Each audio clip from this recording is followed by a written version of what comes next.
ನಮಸ್ಕಾರ ನಮಸ್ಕಾರ ನಮಸ್ಕಾರ. ಕರ್ನಾಟಕದಲ್ಲಿ ನಮ್ಮ ಕರ್ನಾಟಕ ಪೊಲೀಸ್ ಇದ್ರಲ್ಲ, ಅವ್ರ ತರ ಕಮಾಲ್ ಮಾಡುವಂತ ಕಲಾಕಾರಗಳು ಯಾರೂ ಇಲ್ರಿ. ನಾನು ಮತ್ತೆ ಹೇಳ್ಬೇಕಾಗಿಲ್ಲ. ಕರ್ನಾಟಕದಲ್ಲಿ ಪೊಲೀಸರು ಎಂಟಿಗೆ ಕದ್ದು ಚಿನ್ನದಲ್ಲಿ 2 kg ಒಡವೆ ಮಾಡಿಕೊಟ್ಟವನು ನೋಡಿದೀವಿ. ಚಾಮರಾಜಪೇಟೆ ಮಂಜಾ ಡ್ರಗ್ಸ್ಗಳನ್ನ ಮಾರಿ 11 ಜನ ತಗಲಾಕೊಂಡದನ್ನ ನೋಡಿದೀವಿ. ಪಬ್ಬು ಬಾರ್ಗಳನ್ನ ಓಪನ್ ಮಾಡಿಸಿ ರಾತ್ರಿ 2 ಗಂಟೆವರೆಗೂ ಅನಧಿಕೃತ ಓಪನ್ ಮಾಡಿಸಿ ತಿಂಗಳಿಗೆ ಕೋಟಿ ವಸೂಲ್ ಮಾಡಿದಂತ ಹಲ್ಸೂರ್ ಗೇಟ್ ಇನ್ಸ್ಪೆಕ್ಟರ್ ಹನುಮಂತ್ ಭಜಂತ್ರಿ ಮತ್ತೆ ಕೋರ್ಮಂಗ್ಲ ಇನ್ಸ್ಪೆಕ್ಟರ್ ನೋಡಿದೀವಿ. ಕೊಡಗೇಳಿ ರಿಯಲ್ ಎಸ್ಟೇಟ್ ಕಿಂಗ್ ಇನ್ಸ್ಪೆಕ್ಟರ್ ಮುತ್ತುರಾಜನ್ ನೋಡಿದೀವಿ. Devanahalli PSI Jagadamba POCSO ಕೇಸನ್ನ register ಮಾಡಕ್ಕೆ 1 ಲಕ್ಷ ರೂಪಾಯಿ ಕೇಳಿ ತಗಲಾಕೊಂಡು FIR ಆಗಿ ಓಡೋಗಿದ್ದನ್ನ ನೋಡಿದೀವಿ. DJ ಹಳ್ಳಿ ನಮ್ಮ ಸುಂದರವಾದಂತ ಫಿಟ್ ಮ್ಯಾನ್ ಸುನೀಲ ಲಾಡಿ ಬಿಚ್ಚಿ ಸೆಕ್ಸ್ ಸ್ಕ್ಯಾಂಡಲ್ ತಗಲಾಕೊಂಡ್ರದನ್ನ ನೋಡಿದೀವಿ. ಈಗ ಕೊನೆ ಅಂತ ಹೇಳಕ್ ಹೋಗಲ್ಲ, ಯಾಕಂದ್ರೆ ಇನ್ನ ಹಲವಾರು ಇವರ ಮುಖಗಳು ಇದೆ, ನೋಡ್ಬೇಕಾದಂತ ಪರಿಸ್ಥಿತಿ ನಮ್ಮೆಲ್ಲರಿಗೂ ಇದೆ. ಲೇಟೆಸ್ಟ್ ಮತ್ತೆ ನ್ಯೂ ಅಂತಂದ್ರೆ ಬೆಂಗಳೂರಿನಲ್ಲಿ ATM ರಾಬ್ರಿನಲ್ಲೂ ಕೂಡ ಕರ್ನಾಟಕ ಪೊಲೀಸ್ ಅವರು ಎತ್ತಿದ ಕೈ ಅಂತ ನೆನ್ನೆ ನಾವೆಲ್ಲ ಮಾತಾಡಿದ್ವಿ. ಬಟ್ ಅದಕ್ಕೊಂದು ಟ್ವಿಸ್ಟ್ ಬಂದಿದೆ. ಟ್ವಿಸ್ಟ್ ಏನಪ್ಪಾ, ರಾಬ್ರಿ ಕೇಸಿಗೆ ಒಂದು ದೊಡ್ಡ ಟ್ವಿಸ್ಟ್ ಬಂದಿದೆ. ಏನು ಅಂತಂದ್ರೆ ಅಣ್ಣಪ್ಪ ನಾಯಕನನ್ನ ಕರ್ನಾಟಕ ಬೆಂಗಳೂರು ಪೊಲೀಸರು ಅರೆಸ್ಟ್ ಮಾಡೋರು. ನೆನ್ನೆ ನಾನು CMಗೆ ಮತ್ತೆ ಹೋಮ್ ಮಿನಿಸ್ಟರ್ಗೆ ಹೇಳಿದೆ, ಪೊಲೀಸ್ ಇಲಾಖೆ ಮೇಲೆ ಚಾರ್ಜಸ್ ಇರೋದ್ರಿಂದ ಪೊಲೀಸ್ ಇಲಾಖೆ ತನಿಖೆ ಮಾಡಬಾರ್ದು, CIDಗೋ ಅಥವಾ CBIಗೋ ಟ್ರಾನ್ಸ್ಫರ್ ಮಾಡಿ ಅಂತ ನೆನ್ನೆನೇ ಹೇಳಿದೆ. ಆದರೂ ಕೂಡ ಈ ಕರ್ನಾಟಕದ ಕಾಂಗ್ರೆಸ್ ಸರ್ಕಾರ ಹೇಳಿದ ಮಾತು ಕೇಳಲ್ಲ. Yesterday I appeal the government. ಇದು ಪೊಲೀಸ್ ಡಿಪಾರ್ಟ್ಮೆಂಟ್ ಇನ್ವಾಲ್ವ್ಮೆಂಟ್ ಆಗಿರುವಂತ ಡಕಾಯಿತಿ ಆದ್ರಿಂದ ಪೊಲೀಸ್ ಇಲಾಖೆ ಇದನ್ನ ತನಿಖೆ ಮಾಡಕ್ ಬರಲ್ಲ. ಇದರ್ you have to hand over it to CBI or CID ನಲ್ಲಿ ಯಾರಾದ್ರೂ ಒಂದು ಒಳ್ಳೆ IPS ಆಫೀಸರ್ SIT ಸೆಟಪ್ ಮಾಡಿ ಇದನ್ನ ತನಿಖೆ ಮಾಡ್ಬೇಕಂತ. ಈಗ ಈ ಕೇಸ್ಗೆ ಒಂದು ಟ್ವಿಸ್ಟ್ ಬಂದಿದೆ. ಟ್ವಿಸ್ಟ್ ಏನಪ್ಪಾ ಅಂತಂದ್ರೆ ಅಣ್ಣಪ್ಪ ನಾಯಕನನ್ನ ಅರೆಸ್ಟ್ ಮಾಡಿದ್ದಾರೆ. ಆದರೆ ಅಣ್ಣಪ್ಪ ನಾಯಕನನ್ನ ಎಲ್ಲೋ ಗೊತ್ತಿಲ್ಲದ ಸೀಕ್ರೆಟ್ ಲೊಕೇಶನ್ ಅಲ್ಲಿ ಇಟ್ಟು ಅವನಿಗೆ ಬೇರೆ ಪೊಲೀಸ್ ಅಧಿಕಾರಿಗಳ ಹೆಸರುಗಳನ್ನ ಹೇಳಬಾರ್ದು ಅಂತ ಅವನಿಗೆ ಅಲ್ಲಿ ಬೆದರಿಕೆನ ಹಾಕಿ ಬಚ್ಚಿಟ್ಟಿದ್ದಾರೆ ಎಂದು ಅವರ ಸ್ನೇಹಿತರು, ಅವರ ನೆಂಟರು, ಆಮೇಲೆ ನಿಮ್ಗೆಲ್ಲ ಗೊತ್ತಿರಲಿ, ಈ ಅಣ್ಣಪ್ಪ ನಾಯಕ ಈಸ್ ಫ್ರಮ್ ಹಾವೇರಿ ಜಿಲ್ಲೆಯ ಪೊಲೀಸ್ ಕಾನ್ಸ್ಟೇಬಲ್. ಯಾರು ಈ ಮಾಸ್ಟರ್ ಮೈಂಡು ಅಂತ ಮಾಧ್ಯಮ ಪ್ರೊಜೆಕ್ಟ್ ಮಾಡ್ತಾ ಇದ್ದೆ, ಅವನು ಮಾಸ್ಟರ್ ಮೈಂಡ್ ಅಲ್ಲ. ಅವನ ಹಿಂದ್ಗಡೆ ಇನ್ನಷ್ಟು ಅಧಿಕಾರಿಗಳಿದ್ದಾರೆ, ಅವರು ಮಾಸ್ಟರ್ ಮೈಂಡು. ಇದು ಅಣ್ಣಪ್ಪ ನಾಯಕ ಪೊಲೀಸ್ ಇಲಾಖೆಯಿಂದ ಬಲಿಕ ಬಕ್ರ. ಯಾಕೆ ಅಂತಂದ್ರೆ ಮಾಸ್ಟರ್ ಮೈಂಡ್ ಹಿಂದ್ಗಡೆ ಒಂದಷ್ಟು ಅಧಿಕಾರಿಗಳಿದ್ದಾರೆ, ಅವ್ರುಗಳೆಲ್ಲ ಬಚಾವಾಗಿ, ಅಂದ್ರೆ ಅವರು ಕೂಡ ಕ್ರೈಮಲ್ ಇದ್ದಾರೆ, ಇವನು ಕ್ರೈಮಲ್ ಇದ್ದ, ಯಾರೋ ಅಣ್ಣಪ್ಪ ನಾಯಕ. ಬಟ್ ಇವನನ್ನ ಮುಂದೆ ಬಿಟ್ಟು ಅವರುಗಳೆಲ್ಲ ಬಚಾವಾಗಕ್ಕೆ ಅವನನ್ನ ಒಂದು ಸೀಕ್ರೆಟ್ ಲೊಕೇಶನ್ ಅಲ್ಲಿ ಇಟ್ಟು, ಅಣ್ಣಪ್ಪ ನಾಯಕನನ್ನ ಸೀಕ್ರೆಟ್ ಲೊಕೇಶನ್ ಅಲ್ಲಿ ಇಟ್ಟು ಬೇರೆ ಪೊಲೀಸ್ ಅಧಿಕಾರಿಗಳು ಬೇರೆ ಹೆಸರುಗಳನ್ನ ಹೇಳಬಾರ್ದು ಅಂತ ಇವ್ರುಗಳು ಅವನಿಗೆ ತಾಕೀತ್ ಮಾಡ್ತಾ ಇದಾರಂತೆ. ಆಮೇಲೆ ಎಷ್ಟು ಭಯಾನಕ ಇದೆ ಸ್ಟೋರಿ ಅಂತಂದ್ರೆ ನೀವು ಕೇಳ್ಬಿಟ್ರೆ ವಾಂತಿ ಆಗತ್ತೆ. ಇವ್ರುಗಳ ಸ್ಕೆಚ್ ಏನಿತ್ತು ಅಂತಂದ್ರೆ, ಈ ಡಕಾಯಿತಿನ ಪ್ಲಾನ್ ಮಾಡಿದ್ದು ಪೊಲೀಸ್ ಇಲಾಖೆಯಲ್ಲಿರುವಂತ ಅಣ್ಣಪ್ಪ ನಾಯಕ ಮತ್ತೆ ಇನ್ನೊಂದಷ್ಟು ಅಧಿಕಾರಿಗಳು. ಇವ್ರದ್ದು ಪ್ಲಾನ್ ಏನು ಅಂತಂದ್ರೆ ಕಳ್ತನ ಮಾಡಿಸೋದು, ಡಕಾಯಿತಿ ಮಾಡಿಸೋದು, ಇದೇ ಪೊಲೀಸರು ಆ ದುಡ್ಡನ್ನೆಲ್ಲ ಈಸ್ಕೊಳೋದು. ಆಮೇಲೆ ಈ ಕಳ್ತನ ಮಾಡೋರು ಹುಡುಗರವ್ರಲ್ಲ, ಅವ್ರನ್ನ ಹುಡ್ಕೋ ತರ ಪ್ಲಾನ್ ಮಾಡೋದು. ಆಮೇಲೆ ಅವ್ರು ಸಿಕ್ಕರೆ ಗುಂಡಾಕಿ ಸಾಯಿಸ್ಬಿಡೋದು. ಸೊ ಗುಂಡಾಕಿ ಸಾಯಿಸ್ಬಿಟ್ರೆ ನೀವೆಲ್ಲ ಅನ್ಕೊಂತೀರಾ, ರಾಬ್ರಿ ಮಾಡಿದ್ದಕ್ಕೆ ಕರ್ನಾಟಕ ಪೊಲೀಸರು ಗುಂಡಾಕಿದ್ದು ಅವರು ಸೆಲ್ಫ್ ಡಿಫೆನ್ಸ್ ಅಲ್ಲ. ದ ಪ್ಲಾನ್ ಏನಂತಂದ್ರೆ ಫುಲ್ ಪ್ಲಾನ್ ವರ್ಕೌಟ್ ಆಗಿಲ್ಲ. ಏನಕ್ಕೆ ಅಂತಂದ್ರೆ ಗುಂಡಾಕ್ ಕೊಂದ್ಬಿಟ್ರೆ ನಾವೆಲ್ಲ ಫುಲ್ ಖುಷಿಯಾಗಿ ಮರ್ತೋಗ್ಬಿಡ್ತೀವಿ. ಕೇಸು, ದುಡ್ಡು ಪೊಲೀಸ್ ಅಧಿಕಾರಿಗಳ ಪಾಲಾಯ್ತು, ಅಣ್ಣಪ್ಪ ನಾಯಕನು ಮತ್ತೆ ಇನ್ನ ಬೇರೆ ಪೊಲೀಸರು ಪಾಲಾಯ್ತು. ಜೊತೆನಲ್ಲಿ ಕೇಸ್ಗೆ ಗುಂಡಾಕದ ಮೇಲೆ ಜನ ಖುಷಿ ಆಗ್ತಾರೆ, ಬಿಡಪ್ಪ ರಾಬ್ರಿ ಮಾಡಿದಕ್ಕೆ ಗುಂಡಾಕ್ಬೇಕು ಅಂತ. ಅಲ್ಲೂ ಕೂಡ ಸಕ್ಸಸ್ಫುಲ್. ಮೂರನೇದು ಕಳ್ತನ ಮಾಡಿಸಿದ್ದು ಪೊಲೀಸ್ ಇಲಾಖೆಯಲ್ಲಿರುವಂತ ಅಧಿಕಾರಿಗಳು ಮತ್ತೆ ಅಣ್ಣಪ್ಪ ನಾಯಕ. ಆದ್ರೆ ಬಲಿಯಾಗಿದ್ದು ಮತ್ತೆ ಈ ಪ್ಲಾನ್ ಇತ್ತು. ಬಟ್ ಆದರೆ ಎಲ್ಲಾ ಪ್ಲಾನ್ ಎಡವಟ್ ಯಾವಾಗ ಆಯ್ತು ಅಂತಂದ್ರೆ ಜನ ಮತ್ತೆ ಮಾಧ್ಯಮ ಈ ಒಂದು ಕೇಸನ್ನ ತುಂಬಾ ಸೀರಿಯಸ್ ತಗೊಂಡಾಗ ಈ ಎಂಟೈರ್ ಎಡವಟ್ ಆಗೋಯ್ತು. ಇಲ್ಲ ಅಂದಿದ್ರೆ ಕಳ್ತನ ಮಾಡಿರೋ ಆ ಸಣ್ಣ ಪುಟ್ಟ ಕ್ರೈಮ್ ಇರುವಂತ ಹುಡುಗರನ್ನ ಗುಂಡಾಕಿ ಕೊಂದುಬಿಟ್ಟು ಈ 7 ಕೋಟಿನ ತಿಂದಾಕುವಂತ ಪ್ಲಾನ್ಗೆ ಇವರು ಸ್ಕೆಚ್ ಹಾಕಿದ್ರು. ಆಮೇಲೆ ಅಣ್ಣಪ್ಪ ನಾಯಕನ ಬಗ್ಗೆ, ಅಣ್ಣಪ್ಪ ನಾಯಕ ಈ ಕ್ರೈಮ್ ಅನ್ನ ಯಾಕೆ ಮಾಡ್ದ ಅನ್ನೋದ್ರ ಬಗ್ಗೆ ಒಂದಷ್ಟು ಮಾಹಿತಿಯನ್ನ ನಿಮಗೆ ಕೊಡ್ತೀವಿ. ಏನಕ್ಕೆ ಅಂತಂದ್ರೆ ಅಣ್ಣಪ್ಪ ನಾಯಕ ಅನ್ನೋನು 4 ವರ್ಷಗಳ ಹಿಂದೆ ಪೊಲೀಸ್ ಕಾನ್ಸ್ಟೇಬಲ್ ಆಗಿ ಆಯ್ಕೆ ಆಗ್ತಾನೆ. ಆಮೇಲೆ ಅವನ ಸ್ವಂತ ಊರು ಹಾವೇರಿನಲ್ಲಿ ಅವನದು ಸ್ವಂತ ಊರು ಬನ್ನಟ್ಟಿ ಹಿರೇಕೆರೂರು. ಅವನ ವಿಲೇಜ್ ಬಂದ್ಬಿಟ್ಟು ಬನ್ನಟ್ಟಿ ಹಿರೇಕೆರೂರು. ಇನ್ನು ಸಿಂಪಲ್ ಆಗಿ ಹೇಳ್ಬೇಕು ಅಂದ್ರೆ BC ಪಾಟೀಲ್ ಅವರ ಊರು. BC ಪಾಟೀಲ್ ಕ್ಷೇತ್ರ ಐತಲ್ಲ, ಅದೇ ಜಿಲ್ಲೆ ಮತ್ತೆ ಅದೇ ಊರಿನವನು ಈ ಅಣ್ಣಪ್ಪ ನಾಯಕ. 4 ವರ್ಷಗಳ ಹಿಂದೆ ಇವನಿಗೆ ಅಣ್ಣಪ್ಪ ನಾಯಕನಿಗೆ ಪೊಲೀಸ್ ಕಾನ್ಸ್ಟೇಬಲ್ ಆಗಿ ಅಪಾಯಿಂಟ್ ಆಗತ್ತೆ. ತಂದೆ ರಾಜಪ್ಪ ಅಂತ ಕುರಿ ಮೇಯಿಸ್ತಾರೆ ನೋಡಿ.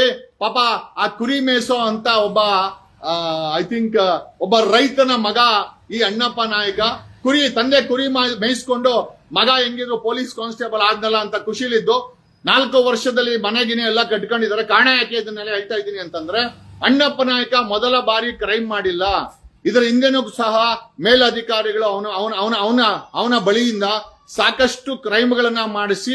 ಯಾಕೆ ಈ ಮಾತು ಹೇಳ್ತಾ ಇದ್ದೀನಿ ಅಂತಂದ್ರೆ ಅಣ್ಣಪ್ಪ ನಾಯಕ ಊರಲ್ಲಿ ಒಂದು ಒಳ್ಳೆಯ ಮನೆಯನ್ನ ಕಟ್ಟಿದ್ದಾನೆ. ಪೊಲೀಸ್ ಕಾನ್ಸ್ಟೇಬಲ್ ಆಗಿ 4 ವರ್ಷಗಳಲ್ಲಿ ಒಂದು ಒಳ್ಳೆ ಮನೆ ಕಟ್ಟಬೇಕು ಅಂದ್ರೆ ಎಷ್ಟು ಹಣ ಬೇಕು? ಒಬ್ಬ ಪೊಲೀಸ್ ಕಾನ್ಸ್ಟೇಬಲ್ಗೆ ಬರೋದೇ 35-40 ಸಾವಿರ ಸಂಬಳ. ಆ ಸಂಬಳ ಇಟ್ಕೊಂಡು 4 ವರ್ಷದಲ್ಲಿ ಹಿರೇಕೆರೂರು ಬನ್ನಟ್ಟಿ ಹಾವೇರಿ ಜಿಲ್ಲೆಯ ಬನ್ನಟ್ಟಿಯ ಹುಡುಗ ಇವನು. ಓಕೆ, ಹಿರೇಕೆರೂರು. ಅವ್ರ ತಂದೆ ಕುರಿ ಮೇಯಿಸ್ತಾರೆ, ರೈತರ ಕುಟುಂಬದವರು ಪಾಪ.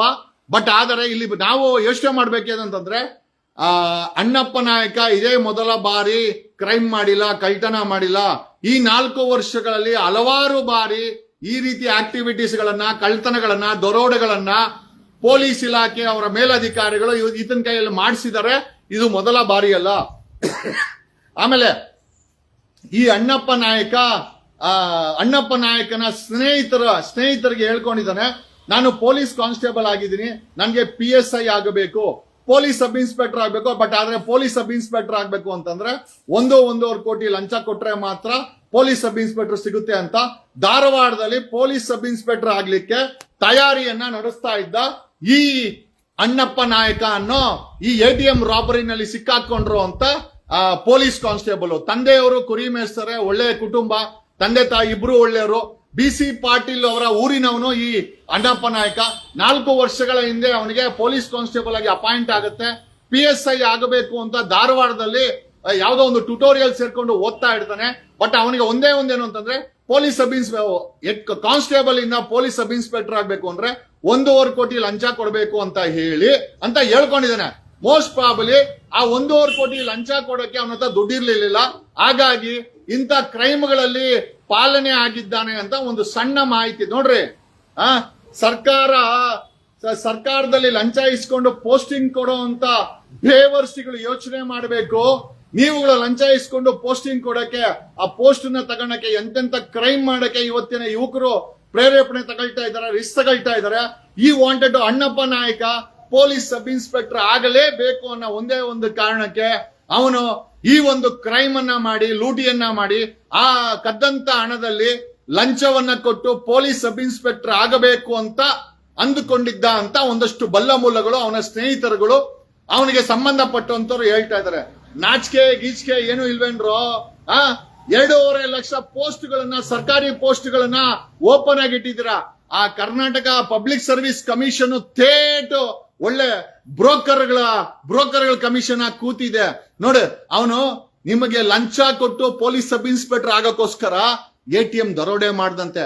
ಈ ATM ದರೋಡೆಗೆ ಅವನೆಷ್ಟು ಕಾರಣನೋ, ಸರ್ಕಾರಿ ಕೆಲಸಗಳನ್ನ ಲಂಚ ಇಸ್ಕೊಂಡು ಅದನ್ನ ಮಾರಾಟ ಮಾಡಿ ಆ ಹಣಕ್ಕೋಸ್ಕರ ಇವತ್ತಿನ ಯುವಕರು ATM ರಾಬರಿ ಮಾಡ್ತಾ ಇದ್ದಾರೆ, ದರೋಡೆ ಮಾಡ್ತಾ ಇದ್ದಾರೆ, ಕ್ರೈಮ್ ಮಾಡ್ತಾ ಇದ್ದಾರೆ, ಪೊಲೀಸ್ ಯೂನಿಫಾರ್ಮ್ ಹಾಕೊಂಡು ಮಾಡಬಾರದ ಇಲ್ಲಿಗಲ್ ಆಕ್ಟಿವಿಟೀಸ್ ಮಾಡ್ತಾ ಇದ್ದಾರೆ ಅಂತಂದ್ರೆ ಇವತ್ತಿನ ವ್ಯವಸ್ಥೆ, ಇವತ್ತಿನ ಭ್ರಷ್ಟ ಸರ್ಕಾರಗಳು, ಇವತ್ತಿನ ಭ್ರಷ್ಟ ರಾಜಕಾರಣಿಗಳು, ಇವತ್ತಿನ ಭ್ರಷ್ಟ ಅಧಿಕಾರಿಗಳು ನೀವೆಲ್ಲರೂ ಕಾರಣ, ಇನ್ಕ್ಲೂಡಿಂಗ್ ಕಮಿಷನ್ ಅಂತ. ನಾನು ಕರ್ನಾಟಕದ ಯುವಕರಲ್ಲಿ ನಾನು ಕೇಳ್ಕೊಳ್ಳೋದೇನು ಅಂತಂದ್ರೆ, ದಯಮಾಡಿ ಸರ್ಕಾರಿ ಕೆಲಸನ ಗಿಟ್ಟಿಸ್ಕೊಳಕ್ಕೋಸ್ಕರ, ಸರ್ಕಾರಿ ಕೆಲಸವನ್ನ ಮಾಡಕ್ಕೋಸ್ಕರ ದಯಮಾಡಿ ಈ ರೀತಿ ಲಂಚ ಕೊಟ್ಟು ಯಾವುದೇ ಅನಾಹುತಗಳನ್ನ ನೀವು ಯಾರೂ ಮಾಡ್ಕೊಂಬೇಡಿ. 2.5 ಲಕ್ಷ ಸರ್ಕಾರಿ ನೌಕರಗಳು ಖಾಲಿ ಇದೆ, ಅದನ್ನ ಫಿಲ್ ಮಾಡಬೇಕು ಅಂದ್ರೆ ಸಾವಿರಾರು ಕೋಟಿ ಲಂಚ ತಿಂದು ಮಾಡುವಂತ ಸರ್ಕಾರಗಳು. ನಿಜವಾಗ್ಲೂ ಹೇಳ್ತೀನಿ, ನಮ್ಗೆ ಬೇಜಾರಾಗುತ್ತೆ ಇಂಥ ವ್ಯವಸ್ಥೆ. ನನಗೆ ಅಣ್ಣಪ್ಪ ನಾಯ್ಕ ದರೋಡೆ ಮಾಡ್ದಂತ ಬೇಜಾರಿಲ್ಲ. ಅವನು ಮಾಡ್ದಂತ ದರೋಡೆ, ಅವನು ಪೊಲೀಸ್ ಸಬ್ ಇನ್ಸ್ಪೆಕ್ಟರ್ ಆಗ್ಬೇಕು ಅಂತ ಲಂಚ ಕೊಡೋಕ್ಕೋಸ್ಕರ ದರೋಡೆ ಮಾಡ್ದಲ್ಲ, ನನಗೆ ಅದಕ್ಕೆ ಬೇಜಾರಿದೆ. ಯಾಕೆ ಈ ಮಾತನ್ನ ಹೇಳ್ತಾ ಇದ್ದೀನಿ ಅಂತಂದ್ರೆ, ಲಂಚ ತಗೊಂಡವನು ಯಾವನೋ ಮಂತ್ರಿ, ಕಂತ್ರಿ, MLA, ಯಾವನೋ ಮಿನಿಸ್ಟ್ರು, ಅವನು ಆರಾಮಾಗಿರ್ತಾನೆ. ನೋಡಿ, ಲಂಚ ಕೊಡೋಕ್ಕೋಸ್ಕರ ನೀವು ಒಬ್ಬ ಅಣ್ಣಪ್ಪ ನಾಯಕ, ಒಬ್ಬ ಪೊಲೀಸ್ ಕಾನ್ಸ್ಟೇಬಲ್, ಅವ್ರ ತಂದೆ ಕುರಿ ಮೇಯಿಸ್ತಾರೆ. ಆಮೇಲೆ ಇವ್ರ ಎಂತ ನಾಚಿಕೆಗೀಡಿನ ಪೊಲೀಸರು ಅಂತಂದ್ರೆ, ಅವನು ಬೇರೆ ಅಧಿಕಾರಿಗಳ ಹೆಸರನ್ನ ಬಾಯಿ ಬಿಟ್ಬಿಡ್ತಾನೆ ಅಂತ ಅವನಿಗೆ ತಾಕೀತ್ ಮಾಡಕ್ಕೋಸ್ಕರ ಇಂಟ್ರಾಗೇಷನ್ ಹೆಸರಲ್ಲಿ ಅವನನ್ನ ತಗೊಂಡ ಎಲ್ಲೋ ಬಚ್ಚಿಟ್ಟಿದ್ದಾರೆ. ಅವ್ರ ತಂದೆ ತಾಯಿ ಬೆಂಗಳೂರಿಗೆ ಬಂದಿದ್ದಾರೆ ಭೇಟಿ ಮಾಡಕ್ಕೆ. ಕುರಿ ಮೇಯಿಸ್ತಾ ಇರೋ ಒಬ್ಬ ರೈತನ ಮಗ ಹೆಡ್ ಕಾನ್ಸ್ಟೇಬಲ್ ಆಗಿ ಪೊಲೀಸ್ ಸಬ್ ಇನ್ಸ್ಪೆಕ್ಟರ್ ಆಗ್ಬೇಕು ಅಂತ ಲಂಚ ಕೊಡೋಕ್ಕೋಸ್ಕರ ATM ರಾಬರಿ ಮಾಡಿದಾನೆ ಅಂತ ಒಂದಷ್ಟು ಮಾಹಿತಿ ಇದೆ. ಇದು ನಿಜವಾಗ್ಲೂ ನಿಜ ಆಗಿದ್ದರೆ ಖಂಡಿತವಾಗಿ ನಾವು ಸೃಷ್ಟಿ ಮಾಡಿರುವಂತ ವ್ಯವಸ್ಥೆ ಇದೆಯಲ್ಲ, ನಮಗೆ ನಾಚಿಕೆ ಆಗಬೇಕು, ಪ್ರತಿಯೊಬ್ಬರಿಗೂ ನಾಚಿಕೆ ಆಗಬೇಕು ಅಂತ ಈ ಮೂಲಕ ಹೇಳ್ತಾ, ಹಾವೇರಿಯ BC ಪಾಟೀಲ್ ಊರಿನ BC ಪಾಟೀಲ್ ಯಾಕೆ ಹೇಳ್ತೀನಿ ಅಂತಂದ್ರೆ, BC ಪಾಟೀಲ್ ಅವರು ತುಂಬಾ ತುಂಬಾ ತುಂಬಾ ಫೇಮಸ್. ಅವ್ರ ತಂದೆ ರಾಜಪ್ಪ ಕುರಿ ಮೇಯಿಸ್ತಾರೆ. ಹಾವೇರಿ ಜಿಲ್ಲೆಯವನು. ಈ ATM ರಾಬರಿ ಮಾಡಿರೋ ಅಂತ ಅಣ್ಣಪ್ಪ ನಾಯಕ 4 ವರ್ಷಗಳ ಹಿಂದೆ ಹೆಂಡತಿ ಇದೆ, ಒಂದು ಹೆಣ್ಣು ಮಗು ಇದೆ. ಈ ಆಸ್ ಎ ಫಿಮೇಲ್ ಚೈಲ್ಡ್ ಹೆಂಡತಿ ಇದ್ದಾರೆ. ಇಷ್ಟೆಲ್ಲ ಮಾಡಿದ್ದು ಅವನು ಅಂತ ಅಂದ್ರೆ ನಮಗೊಂದು ಗೊತ್ತಾಗಿದ್ದೇನು ಅಂತಂದ್ರೆ, ಆತ ಪೊಲೀಸ್ ಸಬ್ ಇನ್ಸ್ಪೆಕ್ಟರ್ ಆಗ್ಬೇಕು. ಪೊಲೀಸ್ ಸಬ್ ಇನ್ಸ್ಪೆಕ್ಟರ್ಗೆ 1.5-2 ಕೋಟಿ ಲಂಚ ಕೇಳ್ತಾರೆ. ಆ ಲಂಚ ಕೊಡಕ್ಕೆ ಅವನ ಹತ್ರ ದುಡ್ಡಿರ್ಲಿಲ್ಲ ಅನ್ಸುತ್ತೆ. ಹಾಗಾಗಿನೇ ಈ ರಾಬರಿನ ಅವನು ಮಾಡಿರಬಹುದು ಅಂತ ಒಂದು ನಮಗೆ ಬಲ್ಲ ಮೂಲಗಳಿಂದ ಮಾಹಿತಿ. ನಾಚಿಕೆ ಗೀಚಿಕೆ ಏನಾಗವೇನ್ರೋ, 78 ವರ್ಷ ದೇಶ ಆಡಳಿದ್ರ, ಕರ್ನಾಟಕವನ್ನು ಆಡಳಿತ ಮಾಡಿದ್ರ, 1000 ಕೋಟಿ 1400 ಕೋಟಿ ಡಿಕ್ಲರೇಷನ್, 1000 ಕೋಟಿ MLAಗಳು, ಮಿನಿಸ್ಟರ್ಗಳು, ಪ್ರೈವೇಟ್ ಜೆಟ್ಗಳು, ಹೆಲಿಕಾಪ್ಟರ್ಗಳು ತಗೊಂಬಂದು ಇವತ್ತು ಬಡವರ ಮಕ್ಕಳು ಸರ್ಕಾರಿ ಕೆಲಸ ತಗೊಬೇಕು ಅಂದ್ರೆ ಕೋಟಿ ಲಂಚ ಇಸ್ಕೊಂಡು ತಿನ್ನೋಂತ ಬಕಾಸುರುಗಳ ನೋಡ್ರೋ ನೀವು ಮಾಡಿರುವಂತ ವ್ಯವಸ್ಥೆನಲ್ಲಿ ಆ ಲಂಚ ಕೊಡಕ್ಕೆ ಹುಡುಗರು ಡಕಾಯಿತಿ ಮಾಡ್ತಾ ಇದ್ದಾರೆ, ರಾಬರಿ ಮಾಡ್ತಾ ಇದ್ದಾರೆ. ನಾಳೆ ದಿವಸ ಕ್ರೈಮ್ ಮಾಡಬಹುದು, ಕತ್ಕೊಯ್ಬಹುದು, ಮರ್ಡರ್ ಮಾಡಬಹುದು. ನೀವು ಮಾಡಿರುವಂತ ವ್ಯವಸ್ಥೆನಲ್ಲಿ, ನೀವುಗಳೇ ಕಿತ್ತೋಗಿರೋ ಇಂತ ವ್ಯವಸ್ಥೆನಲ್ಲಿ. ಆಮೇಲೆ ಒಬ್ಬ ಅಡ್ವೊಕೇಟ್ಗೆ ಇಷ್ಟೊಂದು ಇನ್ಫಾರ್ಮೇಶನ್ ಎಲ್ಲಿಂದ ಬಂತು? That is called investigating the case. ನೀವು ಪೊಲೀಸ್ ಯೂನಿಫಾರ್ಮ್ ಹಾಕೊಂಡು ಮಾಡೋ ಇನ್ವೆಸ್ಟಿಗೇಷನ್ ಅಲ್ಲ ಕಣೋ. ಇನ್ವೆಸ್ಟಿಗೇಷನ್ ನಿಯತ್ತಾಗಿರ್ಬೇಕು, ಪಾರದರ್ಶಕತೆ ಇರಬೇಕು. ನಾವ್ ಹೇಳುವಂತ ಮಾಹಿತಿನಲ್ಲಿ ಒಂದು ತಾಕತ್ ಇರಬೇಕು. ಅಣ್ಣಪ್ಪ ನಾಯ್ಕ ಅನ್ನೋನು ಹಾವೇರಿ ಡಿಸ್ಟಿಕ್ ಅವನು 4 ವರ್ಷದಲ್ಲಿ ಅಪಾಯಿಂಟ್ಮೆಂಟ್ ಅಲ್ಲಿ ಮನೆ ಕಟ್ಕೊಂಡಿದ್ದಾನೆ. ಅವನು ಮನೆ ಕಟ್ಕೊಬೇಕು ಅಂದ್ರೆ ಒಂದು 30-40 ಲಕ್ಷ 50 ಲಕ್ಷ ಆದ್ರೂ ಇದ್ರೆ ಆ ಮನೆಗೆ ಹಣ ಇಲ್ಲಿಂದ ಬರುತ್ತೆ. ಇಲ್ಲಿ ಪೊಲೀಸ್ ಕಾನ್ಸ್ಟೇಬಲ್ ಆಗಿ ಮಾಡಿರುವಂತ ಭ್ರಷ್ಟಾಚಾರವೇ ಮನೆಗೂ ಕೂಡ ಆಗಿರ್ಬೋದು ಅಂತ ನಮಗೊಂದು ಡೌಟ್ ಇದೆ ಅಂತ ಹೇಳುತ್ತಾ, ಇವತ್ತಿನ ಯುವಕರು ಈ ಭ್ರಷ್ಟಾಚಾರ ವ್ಯವಸ್ಥೆನಲ್ಲಿ ಲಂಚ ಕೊಟ್ಟು ಆ ಲಂಚಕ್ಕೋಸ್ಕರ ಕ್ರೈಮ್ ಮಾಡೋದು, ಮನೆ ಮಾರೋದು, ಜಮೀನ್ ಮಾರೋದು, ನಿಮ್ಮ ಅಪ್ಪ ಅಮ್ಮನಿಗೆ ಹಿಂಸೆ ಕೊಡೋದು, ಆಮೇಲೆ ಆ ಲಂಚ ಕೊಟ್ಟು ನೀವು ದೇಶ ಏನು ಉದ್ಧಾರ ಮಾಡ್ತೀರಾ, ಆ ಲಂಚ ಕೊಟ್ಟ ಮೇಲೆ ಆ ಲಂಚನ ತೆಗಿಯೋಕ್ಕೋಸ್ಕರ ನೀವು ಭ್ರಷ್ಟಾಚಾರ ಮಾಡಬೇಕು. ಈ ತರ ಕ್ರೈಮ್ ಮಾಡಿ ತಗಲಾಕೊಂಡ್ರೆ ನಿಮ್ಮ ಭವಿಷ್ಯ ನಾಶ ಆಗುತ್ತೆ. ಅಣ್ಣಪ್ಪ ನಾಯಕ ಇವತ್ತಿನ ಯುವ ಜನತೆ ಯಾರು ಲಂಚ ಕೊಟ್ಟು ಸರ್ಕಾರಿ ಕೆಲಸ ಗಿಟ್ಟಿಸ್ಕೊಳ್ಬೇಕು ಅಂತಿದ್ರ, ನಿಮ್ಮೆಲ್ಲರಿಗೂ ಒಂದು ಪಾಠ ಅಂತ ಹೇಳುತ್ತಾ, ಈ ಅಣ್ಣಪ್ಪ ನಾಯಕನ ಈ ಪೊಲೀಸ್ ಕಾನ್ಸ್ಟೇಬಲ್ ಅಣ್ಣಪ್ಪ ನಾಯಕ ಗೋವಿಂದರಾಜನಗರದ ಸ್ಟೇಷನ್ನಿನ ಅಣ್ಣಪ್ಪ ನಾಯಕನ ಹಿಂದೆ ಬಹುದೊಡ್ಡ ಅಧಿಕಾರಿಗಳ ದಂಡೆ ಇದೆ. ಅವರು ತಮ್ಮನ್ನ ಬಚಾವ್ ಮಾಡಕ್ಕೋಸ್ಕರ ಈ ಅಣ್ಣಪ್ಪ ನಾಯಕನನ್ನ ಬಂಧಿಸಿ ಅವನನ್ನ ಮೂಲೆ ಗುಂಪು ಮಾಡಿ, ಅವನೇ ಒಬ್ಬ ದೊಡ್ಡ ಮಾಸ್ಟರ್ ಮೈಂಡ್ ಅಂತ ಹೇಳ್ತಾರೆ. ಅವನು ಮಾಸ್ಟರ್ ಮೈಂಡ್ ಅಲ್ಲ, ಅವನ ಹಿಂದ್ಗಡೆ ಒಂದು ದೊಡ್ಡ ಮಾಸ್ಟರ್ ಮೈಂಡ್ ಇದೆ, ಅಧಿಕಾರಿಗಳ ಮಾಸ್ಟರ್ ಮೈಂಡ್ ಇದೆ. ಆ ಮಾಸ್ಟರ್ ಮೈಂಡ್ಗಳು ಮಿಂಡ್ರಿಗಳು, ಆ ಮಿಂಡ್ರಿ ಮಾಸ್ಟರ್ ಮೈಂಡ್ ಅಧಿಕಾರಿಗಳು, ಪೊಲೀಸ್ ಅಧಿಕಾರಿಗಳು ತಮ್ಮನ್ನ ಬಚಾವ್ ಮಾಡಕ್ಕೋಸ್ಕರ ಈ ಅಣ್ಣಪ್ಪ ನಾಯಕನನ್ನ ಮಾಸ್ಟರ್ ಮೈಂಡ್ ಅಂತ ಮಾಧ್ಯಮಗಳ ಕೈಯಲ್ಲಿ ಫ್ರೇಮ್ ಮಾಡಿಸ್ತಾ ಇದ್ದಾರೆ. ನಾನ್ ನಿಜವಾಗ್ಲೂ ಹೇಳ್ತಾ ಇದ್ದೀನಿ, ಅಣ್ಣಪ್ಪ ನಾಯಕನ ಹಿಂದೆ ಒಂದು ದೊಡ್ಡ ಮಾಸ್ಟರ್ ಮೈಂಡ್ ಅಧಿಕಾರಿಗಳ ಗ್ಯಾಂಗೇ ಇದೆ. ಆ ಗ್ಯಾಂಗ್ ಅನ್ನ ಪತ್ತೆ ಹಚ್ಚಬೇಕಾದು ಹೋಮ್ ಮಿನಿಸ್ಟರ್ ಕೆಲಸ, ಸಿಎಂ ಸಿದ್ದರಾಮಯ್ಯನವರ ಕೆಲಸ. ಆಮೇಲೆ ಈ ರೀತಿ ಹುಡುಗರು ಲಂಚ ಕೊಡೋಕ್ಕೋಸ್ಕರ ಕ್ರೈಮ್ ಮಾಡ್ತಾ ಇದ್ದಾರೆ, ದರೋಡೆ ಮಾಡ್ತಾ ಇದ್ದಾರೆ, ATM ರಾಬರಿ ಮಾಡ್ತಾ ಇದ್ದಾರೆ, ಬ್ಯಾಂಕ್ ಲೂಟಿ ಮಾಡ್ತಾ ಇದ್ದಾರೆ. ಆಮೇಲೆ ಮಾಡಬಾರದ ಕೆಲಸಗಳನ್ನ ಒಬ್ಬ ಪೊಲೀಸ್ ಕಾನ್ಸ್ಟೇಬಲ್ ಮಾಡ್ತಾನಂತಂದ್ರೆ ಸಾಮಾನ್ಯ ಹುಡುಗರು, ಸಾಮಾನ್ಯ ಯುವಕರು ನಿಮಗೆ ಲಂಚ, ನಿಮ್ಮ ಹೊಟ್ಟೆ ತುಂಬಿಸ್ಕೊಳಕ್ಕೆ, ಸರ್ಕಾರಿ ಕೆಲಸ ಕೊಡಕ್ಕೆ ಯಾಕೋ ಲಂಚ ಕೊಡ್ಬೇಕಲ್ಲೋ ಬೇವರ್ಸಿಗಳ, ಯಾಕರೋ ಲಂಚ ಕೊಡ್ಬೇಕು ನಿಮಗೆ? ಯಾಕೆ ಲಂಚ ಕೊಡಬೇಕು? ಯಾರಪ್ಪಂದು ಸ್ವಾತಂತ್ರ್ಯ 360 ವರ್ಷಗಳ ಕಾಲ ಆ ಬ್ರಿಟಿಷ್ ಅವರ ಬೂಟು ನಕ್ಕಿ ತಗೊಂಡಂತ ಸ್ವತಂತ್ರವನ್ನ ಬೀದಿನಲ್ಲಿ ಬೇವರ್ಸಿಗಳ ತರ ಭ್ರಷ್ಟಾಚಾರ ಮಾಡಿ ಹರಾಜಾಗ್ತಾ ಇದ್ದೀರಲ್ಲೋ, ನಿಮ್ಮ ಮನೆ ಹಾಳಾಗೋಗಲ್ವಾ? ಇವತ್ತಿನ ಯುವ ಜನತೆ ಲಂಚ ಕೊಟ್ಟು ಲಂಚಕೊರ್ರಾಗಬೇಕಾ? ನನಗೆ ಗೊತ್ತಾಗ್ತಾ ಇಲ್ಲ. I am unable to understand. 78 ವರ್ಷಗಳಾಯ್ತು ನಮ್ಗೆ ಸ್ವತಂತ್ರ ಬಂದು, ಮತ್ತೆ ಒಂದು ಬ್ರಿಟಿಷರ ಆಡಳಿತದಲ್ಲಿ ಇದ್ದೀವಿ ಅಂತ ನಮ್ಗೆಲ್ಲರಿಗೂ ಅನಿಸ್ತಾ ಇದೆ. ಎಂತ ಬೇವರ್ಸಿಗಳ ಕೈಗೆ ಅಧಿಕಾರ ಕೊಟ್ಟು, ಕ್ರಿಮಿನಲ್ಸ್ಗಳ ಕೈಗೆ ಅಧಿಕಾರ ಕೊಟ್ಟು ಲಂಚವನ್ನ ಕೇಳ್ತೀರಾ? ಲಂಚ ಕೊಡೋಕೋಸ್ಕರ ದರೋಡೆ ಮಾಡ್ತಾವ್ರೆ, ಲೂಟಿ ಮಾಡ್ತಾ ಇದಾರೆ, ಲಾಡಿ ಬಿಸ್ತಾ ಇದಾರೆ, ಕಳ್ಳನ ಹತ್ರ ತಗೊಂಬಂದ ಚಿನ್ನನ ಹೆಂಡತಿಗೆ ಒಡವೆ ಮಾಡಿಸ್ಕೊಡ್ತಾ ಇದಾರೆ, ಡ್ರಗ್ಸ್ ಮಾಡ್ತಾ ಇದಾರೆ, ರಿಯಲ್ ಎಸ್ಟೇಟ್ ಮಾಡ್ತಾ ಇದಾರೆ. ಏನೋ ಬಿಟ್ಟಿದ್ದೀರಾ ಪೊಲೀಸ್ ಇಲಾಖೆಯಲ್ಲಿ ನೀವು. ಎಂತ ಹೋಮ್ ಮಿನಿಸ್ಟರ್ ನೋಡ್ರಿ ಇಂತ. ಯಾಕೆ ಅಲ್ಲ, ಮಹೇಶ್ ತಿಮ್ರೋಡಿನ ಗಡೀಪಾರ್ ಮಾಡುವಂತ ಪೊಲೀಸ್ ಇಲಾಖೆ ಒಬ್ಬ ತಹಸೀಲ್ದಾರು, ವೈ ನಾಟ್ ಇಂತ ಹಲ್ಕ ಕೆಲಸ ಮಾಡೋರ್ನ ಯಾಕೆ ಗಡೀಪಾರ್ ಯಾಕೆ ಮಾಡಲ್ಲ? ಲಾಡಿ ಬಿಚ್ಚೋ ಇನ್ಸ್ಪೆಕ್ಟರ್ನ ಯಾಕೆ ಗಡೀಪಾರ್ ಮಾಡಲ್ಲ? 2 kg ಚಿನ್ನ ಮಾರದ್ನಲ್ಲ ಅವನ್ನ ಯಾಕೆ ಗಡೀಪಾರ್ ಮಾಡಿಲ್ಲ? ಇನ್ಸ್ಪೆಕ್ಟರ್ ಸಂಜೀವನ್ನ. ಲಾಡಿ ಬಿಚ್ಚು ಸುನಿಲ್ ಯಾಕೆ ಗಡೀಪಾರ್ ಮಾಡಿಲ್ಲ? ಚಾಮರಾಜಪೇಟೆ ಮಂಜಾ ಮತ್ತೆ 11 ಜನ ಪೊಲೀಸರನ್ನ ಯಾಕೆ ಗಡೀಪಾರ್ ಮಾಡಿಲ್ಲ? ಗಡೀಪಾರ್ ಅನ್ನೋದು ಸಾಮಾನ್ಯ ಜನರಿಗೆ ನೀವು ಮಾಡುವಂತ ಕೆಲಸ. ಎಂತ ಹಲ್ಕಟ್ಟು ವ್ಯವಸ್ಥೆನ ನಾವು ನಿರ್ಮಾಣ ಮಾಡಿಟ್ಟಿದೀವಿ. 360 ವರ್ಷಗಳ ಕಾಲ ಬ್ರಿಟಿಷರ ಬೂಟನ್ನ ತಿಂದು, ಒದೆನ ತಿಂದು ತಗೊಂಡಂತ ಸಾವಿರಾರು ಜನ ಸಾವುಗಳನ್ನ ಮಾಡಿ ತಗೊಂಡಂತ ಸ್ವಾತಂತ್ರ್ಯವನ್ನ ಯಾವ ಮಟ್ಟಕ್ಕೆ ತಂದಿಳಿಸಿದ್ರೋ ಬೇವರ್ಸಿಗಳ. ಲಂಚ ಕೊಟ್ಟು ಸರ್ಕಾರಿ ಕೆಲಸ ತಗೊಬೇಕಾ? ಆ ಲಂಚನ ಕೊಡೋಕೋಸ್ಕರ ಅವನು ATM ರಾಬರಿ ಮಾಡದಂತೆ. ಅದು ನಿಜನೇ ಆಗಿದ್ರೆ ನಿಮ್ಮಂತ ದರಿದ್ರ ಸರ್ಕಾರಗಳು, ಬ್ರದರ್ ಸರ್ಕಾರಗಳು, ಆಮೇಲೆ ಜಾತಿ ಧರ್ಮದ ಹೆಸರು ಸರ್ಕಾರಗಳು ನಿಜವಾಗ್ಲೂ ನಾಶವಾಗಿ ಹೋಗ್ಲಿ ಅಂತ ಈ ಮೂಲಕ ನಿಮಗೆ ಹೇಳುತ್ತಾ, ಎಂತ ಪರಿಸ್ಥಿತಿಗೆ ಬಂದ್ ನಿಂತಿದೀವಿ. Should we live in this country? ಈ ದೇಶದಲ್ಲಿ ನಾವ್ ಇರ್ಬೇಕೇನ್ರೋ? ಅಲ್ಲ, ನಿಮ್ಮ ಭ್ರಷ್ಟರಿಗಿಂತ ಬ್ರಿಟಿಷರೇ ಚೆನ್ನಾಗಿದ್ರು. ಕೊನೆಯ ಪಕ್ಷ ಬೂಟಲ್ಲಿ ಹೊಡೆದು ಒಂದು ಬ್ರೆಡ್ ಕೊಡೋರು, ಅಟ್ಲೀಸ್ಟ್ ಅದೇ ಚೆನ್ನಾಗಿತ್ತು ಅನ್ಸುತ್ತೆ. ನಮ್ ತಂದೆ ಹೇಳೋರು ಬ್ರಿಟಿಷರ ಆಳ್ವಿಕೆನಲ್ಲಿ ಒಂದು ಸಿಸ್ಟಮ್ ಇತ್ತು ಅಂತ. ಅಲ್ರೋ, ಬ್ರಿಟಿಷರು ಬೇಡ ಅಂತ ನಿಮ್ಮ ಕೈಗೆ ಅಧಿಕಾರ ಕೊಟ್ರೆ 78 ವರ್ಷದಲ್ಲಿ ನೀವೇ ಬ್ರಿಟಿಷರಾಗ್ಬಿಟ್ಟಿದ್ರಲ್ಲ ಎಲ್ಲ ಸೇರ್ಕೊಂಡು. ಬರೀ ದೇಪದು ಹೆಲಿಕಾಪ್ಟರ್ ತಗೊಳೋದು, 1000 ಕೋಟಿ ಡಿಕ್ಲೇರ್ ಮಾಡೋದು, ಪ್ರತಿ ಸಾರಿ ಚುನಾವಣೆಗೆ ನಿಂತ್ಕೊಳ್ಳೋದು, ನಿಮ್ ಹೊಟ್ಟೆ ತುಂಬಿಸ್ಕೊಳ್ಳೋದು, ನಿಮ್ ಹೆಂಡ್ರು ಮಕ್ಕಳು ಹೊಟ್ಟೆ ತುಂಬಿಸ್ಕೊಳ್ಳೋದು, ಬಡವರ ಮಕ್ಕಳನ್ನ ಈ ರೀತಿ ಕ್ರೈಮ್ ಮಾಡಕ್ಕೆ ಪ್ರೇರೇಪಣೆ ಮಾಡೋದು, ಅಪಾಯಿಂಟ್ಮೆಂಟ್ಗೆ ಲಂಚ ಕೇಳೋದು, ಡೆತ್ ಸರ್ಟಿಫಿಕೇಟ್ಗೆ ಲಂಚ, ಬರ್ತ್ ಸರ್ಟಿಫಿಕೇಟ್ಗೆ ಲಂಚ ಇಲ್ಲದೆ ಏನೂ ನಡೆಯಲ್ಲ. ಇನ್ನು ಯಾವ್ದಕ್ಕೋಸ್ಕರನೋ ಇದು ಪ್ರಜಾಪ್ರಭುತ್ವ ಅನ್ನೋದು. ಲಂಚ ಪ್ರಭುತ್ವ ಅಂತ ಹೆಸರು ಬದಲಾವಣೆ ಮಾಡ್ರೋ ಬೇವರ್ಸಿಗಳ.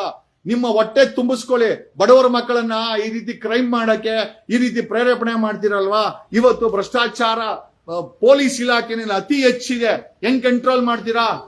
ಪೊಲೀಸ್ ಇಲಾಖೆಯಲ್ಲಿರೋನು ಕದ್ದಿರೋ ಚಿನ್ನನ ಅವನು ಕದ್ಕೊಂತಾನೆ, ಅವನಿಗೆ ಏನು ಮಾಡಲ್ಲ. ಡ್ರಗ್ಸ್ ಮಾಡ್ತಾರೆ, ಏನು ಮಾಡಲ್ಲ. ನೀವು ಬರೀ ಸಸ್ಪೆಂಡ್ ಮಾಡೋದ್ ಬಿಟ್ರೆ ಏನು ಮಾಡಲ್ಲ. ಅದಕ್ಕೆಲ್ಲ ನೀವೇ ಕಾರಣ.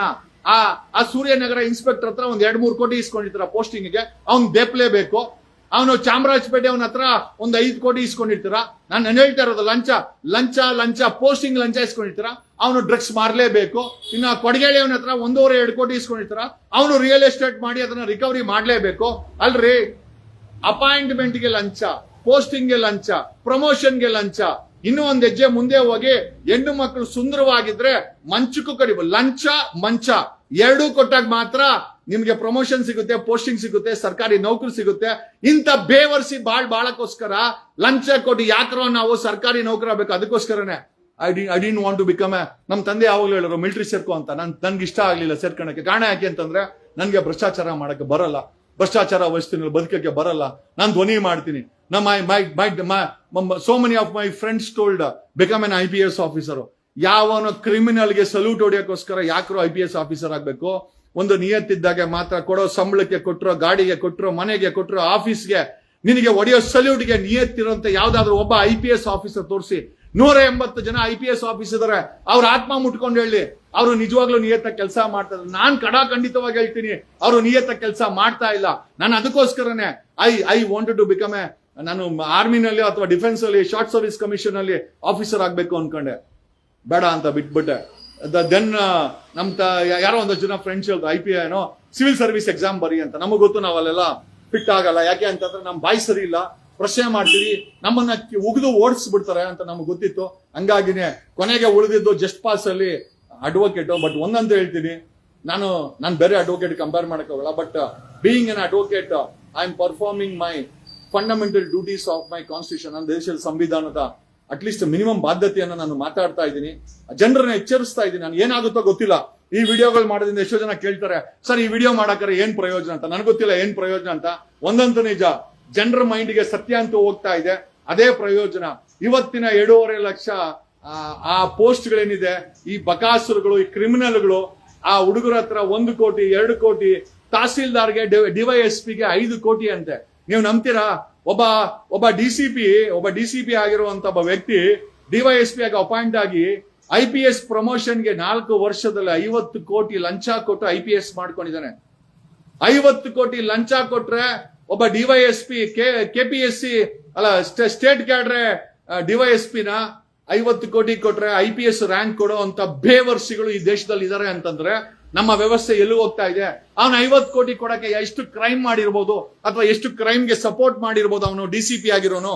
ಈ ಎಲ್ಲಾ ವಿಚಾರಗಳನ್ನ ನಿಮಗೆ ತಿಳಿಸುತ್ತಾ ದಯಮಾಡಿ ಇವತ್ತಿನ ಯುವ ಜನತೆ ನಾನು ಕೇಳ್ಕೊಳ್ಳೋದು ಏನು ಅಂತಂದ್ರೆ, the day I become CM, ನನ್ಗೆ ಗೊತ್ತಿಲ್ಲ, ಬಟ್ ಆಗ್ತೀನಿ ಅಂತ ನನ್ನ ನಂಬಿಕೆ ಇದೆ. ಆದ್ರೆ ನಿಜವಾಗ್ಲೂ ಇಂಟರ್ವ್ಯೂನ KPSC ಬಿಲ್ಡಿಂಗ್ ಅಲ್ಲಿ ಕಂಡಕ್ಟ್ ಮಾಡಲ್ಲ, ಒಂದು ಸ್ಟೇಡಿಯಂ ಅಲ್ಲಿ ಕಂಡಕ್ಟ್ ಮಾಡ್ತೀವಿ, ಓಪನ್ ಆಗಿ ಕಂಡಕ್ಟ್ ಮಾಡ್ತೀವಿ, ಒಂದು 20 ಕ್ಯಾಮ್ರಾಗಳನ್ನ ಹಾಕಿ ಕಂಡಕ್ಟ್ ಮಾಡ್ತೀವಿ, ಪಾರದರ್ಶಕತೆ ಮೇಂಟೈನ್ ಮಾಡ್ತೀವಿ.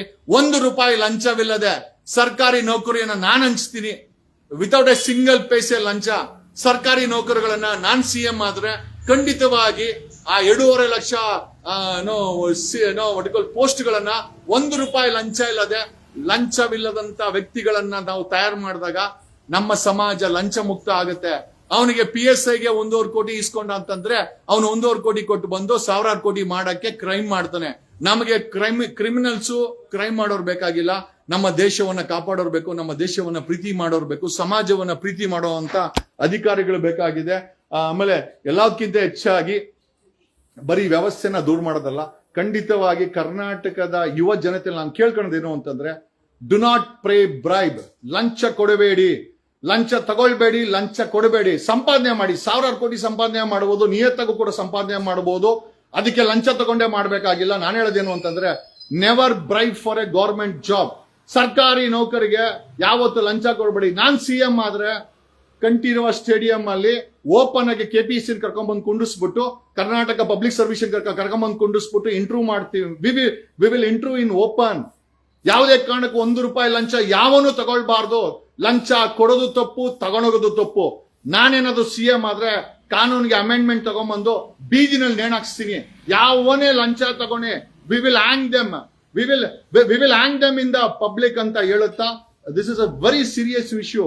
ಅಲ್ರಿ, ಒಬ್ಬ ATM ರಾಬರಿ ಮಾಡಿರೋ ಅಂತ ಅಣ್ಣಪ್ಪ ನಾಯಕ ಕಾರಣ ಕೇಳ್ತಾ ಹೋದ್ರೆ ಅವನು PSI ಆಗ್ಲಿಕ್ಕೆ ಲಂಚ ಕೊಡಕ್ಕೆ ರಾಬರಿ ಮಾಡವನೆ ಅಂತ ಗೊತ್ತಾಗ್ತಾ ಇದೆ ಅಂತಂದ್ರೆ, ಎಂತ ಸಂಕಟವಾದಂತ ಪರಿಸ್ಥಿತಿಲಿ ಇವತ್ತು ನಮ್ಮ ವ್ಯವಸ್ಥೆ ನಡೀತಾ ಇದೆ. ಎಂತ ಭ್ರಷ್ಟರ ಕೈಯಲ್ಲಿ ನಾವು ಅಧಿಕಾರ ಕೊಟ್ಟಿದ್ದೀವಿ. ಬಿಜೆಪಿನ ಬೈಕೊಂಡ್ ಬಂದಂತ ಇದೇ ಕಾಂಗ್ರೆಸ್, ಅವರ ಕಾಂಗ್ರೆಸ್ ನಲ್ಲಿ ಲಾಡಿ ಬಿಚ್ಚೋ ಅಂತವನು, ಚಿನ್ನ ಮಾರ್ಕೊಳೋ ಅಂತನು, ಎಂತ ವೇಸ್ಟ್ ಫೆಲೋ ಹೋಮ್ ಮಿನಿಸ್ಟರ್ ಲೆಕ್ಕ ಹಾಕೊಳ್ರಿ. ಆ ಹೋಮ್ ಮಿನಿಸ್ಟರ್ ಮೇಲೆನೆ ಚಾರ್ಜಸ್ ಇದೆ. ED ಅವರು ನೋಟಿಸ್ ಕೊಟ್ಟವ್ರೆ. ಜೈಲಲ್ಲಿರೋ ರನ್ಯಾರಾವ್ಗೆ ಹೋಮ್ ಮಿನಿಸ್ಟರ್ ಟ್ರಸ್ಟ್ ಇಂದ ದುಡ್ಡು ಹೋಗಿದೆ. ಅಂತ ವ್ಯಕ್ತಿ ಯಾರನ್ನ ಪ್ರಶ್ನೆ ಮಾಡಕ್ಕೆ ಸಾಧ್ಯ ರೀ? ಈ ATM ರಾಬರಿಯಿಂದ ದೊಡ್ಡ ಪೊಲೀಸ್ ಅಧಿಕಾರಿಗಳ ದಂಡೆ ಇದೆ. ಯೋಗ್ಯತೆ ಇದ್ರೆ ಹುಡುಕಿ, ಇಲ್ಲ ಅಂತಂದ್ರೆ ನಾನು CM ಆದಾಗ ಫೈಲನ್ನು ವಾಪಸ್ ತರಿಸಿ, ಅದನ್ನ ಬಚ್ಚಿಟ್ಟವನ್ಗೋ ಮುಚ್ಚಿಟ್ಟವನ್ಗೋ ಇಬ್ಬರಿಗೂ ಕಾನೂನು ರೀತಿ ಏನ್ ಕ್ರಮ ಮಾಡಬೇಕು ಅಂತ ನನಗೆ ಗೊತ್ತಿದೆ ಅಂತ ಈ ಮೂಲಕ ಹೇಳ್ತಾ, the day is not for we are to liberalise. ಈ ದೇಶದಲ್ಲಿ ಮಾತಾಡಬೇಕು, ಇದು ನಮ್ಮ ಹಕ್ಕು. ಇವ್ರ ಅಪ್ಪನ ಮನೆಯಿಂದ ಯಾರಿಗೂ ನಮಗೆ ಅಧಿಕಾರ ಕೊಟ್ಟಿಲ್ಲ. ಪೂರ್ತಿ ಅಧಿಕಾರ ಕೊಟ್ಟಿರೋದು ಈ ದೇಶದ ಸಂವಿಧಾನ. ಈ ಸಂವಿಧಾನ ಬರ್ದೋರು, ಸಂವಿಧಾನ ಕೊಟ್ಟೋರು, ಆ ಬ್ರಿಟಿಷರಿಂದ ನಮ್ಗೆ ಸ್ವತಂತ್ರ ಕೊಡಿಸಿದವರು. ನಿಜವಾಗ್ಲೂ ಈ ಪರಿಸ್ಥಿತಿ ನೋಡಿದ್ರೆ ಹೆಂಗೆ ಅನಿಸಿರ್ಬೋದಲ್ಲ ಅವ್ರ ಆತ್ಮಗಳಿಗೆ ನೋಡ್ಕೊಂಡು, ಎಂತ ದರಿದ್ರ ವ್ಯವಸ್ಥೆಯನ್ನ ನಾವು ಸೃಷ್ಟಿ ಮಾಡಿಟ್ಟಿದ್ದೇವೆ. ಇವತ್ತು ಮಾಧ್ಯಮಗಳಿಗೆ ಯಾರಿಗೇನೂ ಬೇಕಾಗಿಲ್ಲ. ಡಿ ಕೆ ಶಿವಕುಮಾರ ಸಿಎಂ ಆಗ್ತಾನ, ಡಿ ಕೆ ಶಿವಕುಮಾರ್ ಸಿಎಂ ಆಗ್ತಾನೋ ಅಥವಾ ಮನೆಗೆ ಹೋಗ್ತಾನೋ, ವಿ ಆರ್ ಲೀಸ್ಟ್ ಬಾದರ್ಡ್. ಇಂತ ದುರ್ನಾತ ಹೊಡಿತಾರಂತ ವ್ಯವಸ್ಥೆನ ಸರಿ ಮಾಡಕ್ಕೆ ಯಾವ ಡಿ ಕೆ ಶಿವಕುಮಾರ್ ಕೈಯಿಂದ ಸಾಧ್ಯ ಇಲ್ಲ, ಯಾವ ಸಿದ್ದರಾಮಯ್ಯನ ಕೈಯಿಂದ ಸಾಧ್ಯ ಇಲ್ಲ. ಅದು ಒನ್ ಮ್ಯಾನ್. ನಾನು ಹೇಳ್ತೀನಲ್ಲ, ನನ್ನ ದೊಡ್ಡಸ್ಕಿ ಹೇಳ, ನನ್ನ ಹತ್ರ ಯಾವ್ದು ಪಾರ್ಟಿನೂ ಇಲ್ಲ ಸದ್ಯಕ್ಕೆ ಪರಿಸ್ಥಿತಿನಲ್ಲಿ. ಬಟ್ ಒಂದು ಪಾರ್ಟಿ ಸಿಗುತ್ತೆ ಅಂತ ನಂಬಿಕೆಯಲ್ಲಿದ್ದೀನಿ. The day I get a party, ಸಾಮಾನ್ಯ ಜನರುಗಳಿಗೆ ಟಿಕೆಟ್ ಕೊಟ್ಟು ಗೆಲ್ಲಿಸ್ಕೊಂಬಂದು ಆ ವಿಧಾನಸೌಧದಲ್ಲಿ ಜನರ ಸರ್ಕಾರವನ್ನ ಮಾಡಿ, ಲಂಚ ಮುಕ್ತ ಸರ್ಕಾರವನ್ನ ಮಾಡಿ, ಗಾಂಜಾ ಡ್ರಗ್ಸ್ ಮುಕ್ತ ಸರ್ಕಾರವನ್ನ ಮಾಡಿ, ರೇಪ್ ಮುಕ್ತ ಸರ್ಕಾರವನ್ನ ಮಾಡಬೇಕು, ಟೋಲ್ಗೇಟ್ ಮುಕ್ತ ಸರ್ಕಾರಗಳನ್ನ ಮಾಡಬೇಕು. ಆಮೇಲೆ ಜನರಿಗೆ ಸೇವೆ ಬೇಕು ಅಂತಂದ್ರೆ ಮನೆಗೆ ಸರ್ಕಾರಿ ಸೇವೆಗಳು ಹೋಗ್ಬೇಕೇ ಹೊರತು ಜನ ಬಂದು ಕ್ಯೂ ನಿಂತ್ಕೊಂಬಾರ್ದು. ಸರ್ಕಾರಿ ಸೇವೆಗಳು ಮನೆಗೆ ಹೋಗ್ಬೇಕ್ರಿ. DL ಬೇಕಾ ನಿನಗೆ, ಡೆತ್ ಸರ್ಟಿಫಿಕೇಟ್ ಬೇಕಾ, ಬರ್ತ್ ಸರ್ಟಿಫಿಕೇಟ್ ಬೇಕಾ, ಪ್ಲಾನ್ ಬೇಕಾ, ಏನು ಬೇಕು, ನಿನ್ನ ಮನೆಗೆ ಒಂದು ಫೋನ್ ಕಾಲ್ ಹಾಕ್ರೆ ವೈ ಕಾಂಟ್ ನಾನು the day I become CM first will open up A call centre. ಸರ್ಕಾರಿ ಕಾಲ್ ಸೆಂಟರ್ ಓಪನ್ ಮಾಡ್ತೀವಿ. ವಿ ವಿಲ್ ಯಾರು ಸಾರ್ವಜನಿಕರಿಗೆ ಏನೇ ಬೇಕಾಗಿರ್ಲಿ ಕಾಲ್ ಸೆಂಟರ್ ಫೋನ್ ಮಾಡಿದ್ರೆ ನಿಮಗೆ ಅದಕ್ಕೆ ಬೇಕಾದಂತ ಫೀಸ್ ನೀವು ಡೆಬಿಟ್ ಮಾಡಬಹುದು. ಮನೆಗೆ ಬಂದು ನಿಮಗೆ ಎಲ್ಲಾ ಸೌಕರ್ಯಗಳನ್ನು ಕೊಡುವಂತ ದಿನ ದೂರ ಇಲ್ಲ. ನಿಜವಾದಂತ ರಾಮರಾಜ್ಯ ಅದೇ ರೀ. ಯಾವತ್ತು ಲಂಚ ಮುಕ್ತ ಸರ್ಕಾರ. 700 ರೇಪ್ ಆಗಿದೆ. ನಾಚಿಕೆ ಮಾನ ಮರ್ಯಾದೆ ಏನಾದ್ರೂ ಇದೆಯಾ? 700 ರೇಪ್ ಆಗಿದೆ.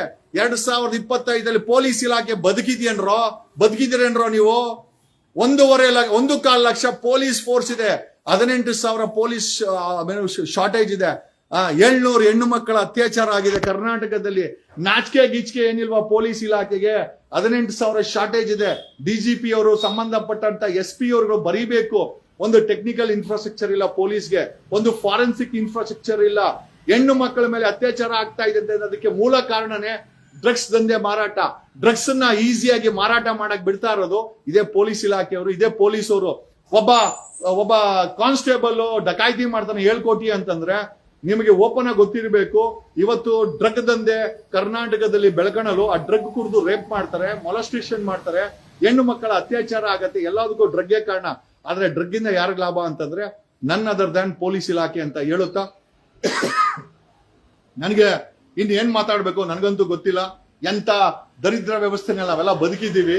ಒಂದಂತೂ ನಿಜ, ನೀವೆಲ್ಲ ಬದಲಾವಣೆಗೆ ಇಚ್ಛೆ ಪಟ್ರೆ ಬದಲಾವಣೆ ಮಾಡಬಹುದೇ ಹೊರತು ನಾನು ಪ್ರತಿ ದಿವಸ ಈ ವಿಚಾರಗಳನ್ನ ನಿಮ್ಗೆ ಹೇಳೋದ್ರಿಂದ ನೋಡ್ರಿ, ಆ ಮಹೇಶ್ ತಿಮ್ರೋಡಿನ 14 ಕೇಸ್ ಹಾಕಿ ಗಡೀಪಾರ್ ಮಾಡೋ ಅಂತ ಆಡಳಿತ ಈ ಗಲೀಜ್ ಕೆಲಸ ಡಕಾಯಿತ್ರಿಗಳನ್ನ, ರೇಪಿಸ್ಟ್ಗಳನ್ನ, ಪೊಲೀಸವ್ರನ್ನ ಯಾರನ್ನೂ ಗಡೀಪಾರ್ ಮಾಡಲ್ಲ ಇವರು. ಯಾಕಂದ್ರೆ ಅವ್ರಿಗೆ ಮೀಟ್ರೂ ಇಲ್ಲ. ನಿಜವಾಗ್ಲೇ ಹೇಳ್ತೀನಿ, the day is not for ಲಂಚ ಮುಕ್ತ ಕರ್ನಾಟಕ ಆಗಬೇಕು. ಆಮೇಲೆ ಹೆಣ್ಣು ಮಕ್ಕಳು ನಡು ರಾತ್ರಿಯಲ್ಲಿ ಓಡಾಡಬೇಕು ಅಂತ ವಾತಾವರಣ ನಾವು ಸೃಷ್ಟಿ ಮಾಡಬೇಕು. ಆಮೇಲೆ ಅಟ್ಲೀಸ್ಟ್ ಮಿನಿಮಮ್ ಸಂಬಳಗಳನ್ನ ಹೆಚ್ಚಿಸಬೇಕಾಗಿದೆ. ಆಮೇಲೆ ಸರ್ಕಾರದ ಇಡೀ ವ್ಯವಸ್ಥೆ ಬದಲಾವಣೆ ಆಗ್ಬೇಕಾಗಿದೆ. ಅಲ್ರಿ, ಇಷ್ಟೆಲ್ಲ ಆಗ್ತಾ ಇದೆ.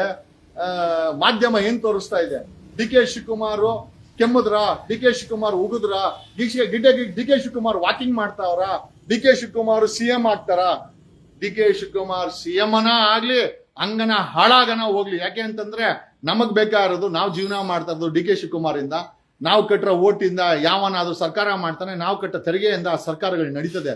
ಬಟ್ ನಮಗೆ ಸೌಕರ್ಯ ಬೇಕೇ ಹೊರತು ಯಾವನ್ CM ಆಗ್ಲಿ, ಯಾವನ್ ಹಾಳಾಗನ ಹೋಗ್ಲಿ, ಅದು ನಮಗೆ ಬೇಕಾಗಿಲ್ಲ. ಬಟ್ ಇಡೀ ವ್ಯವಸ್ಥೆ ಕಲುಷಿತ ಆಗಿದೆ. ಯುವ ಜನತೆಯಲ್ಲಿ ನಾನು ಈ ವಿಡಿಯೋನ ಕ್ಲೋಸ್ ಮಾಡಕ್ ಮುಂಚೆ ನಾನು ಕೇಳ್ಕೊಳ್ಳೋದೇನು ಅಂತಂದ್ರೆ, ಉತ್ತರ ಕರ್ನಾಟಕದ ಹುಡುಗರು ಸರ್ಕಾರಿ ಕೆಲ್ಸಕ್ಕೋಸ್ಕರ ಏನ್ ಬೇಕಾರೆ ಮಾಡ್ತಾರೆ. ದಯಮಾಡಿ ಲಂಚ ಕೊಡಕ್ ಹೋಗ್ಬೇಡಿ.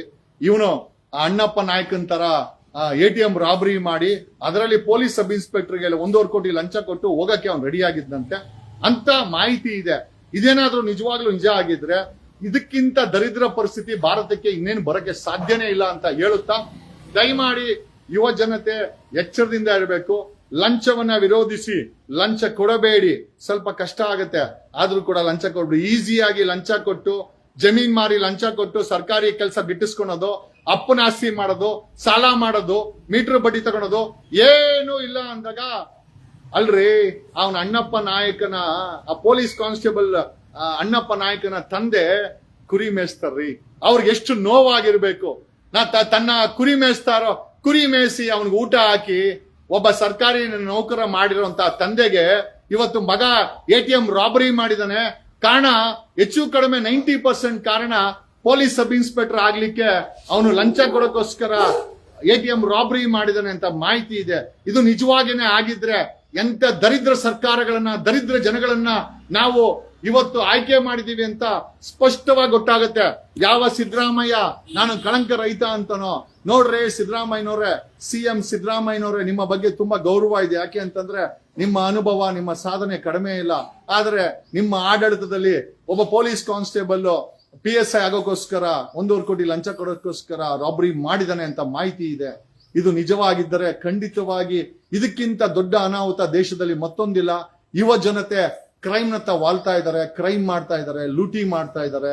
ಆಮೇಲೆ ಮುಂದೊಂದು ದಿನ ಇದು ಭುಗಿಲೆದ್ದಾಗ ಅದು ಅನಾಹುತ ಆಗೋದು ಇಡೀ ಸಮಾಜಕ್ಕೆ, ಇಡೀ ಕರ್ನಾಟಕಕ್ಕೆ, ಇಡೀ ಭಾರತಕ್ಕೆ ಅಂತ ಹೇಳುತ್ತಾ ನನ್ನ ಈ 2 ಮಾತುಗಳನ್ನ ಮುಗಿಸ್ತಾ ಇದ್ದೀನಿ ಸ್ನೇಹಿತರೆ.